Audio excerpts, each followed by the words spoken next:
నేను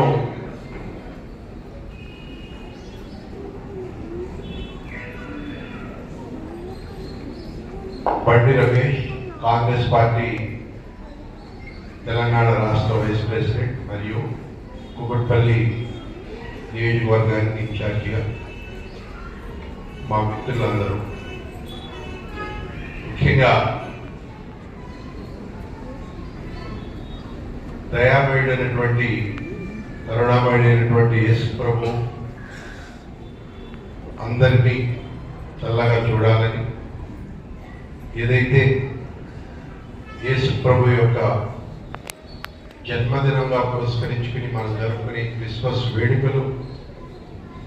ఒక తెలంగాణ రాష్ట్రంలోనే కాదు, యావత్ భారతదేశం, యావత్ ప్రపంచ ప్రజలందరూ జరుపుకునే అతి పెద్ద పండుగ క్రిస్మస్ పండుగ.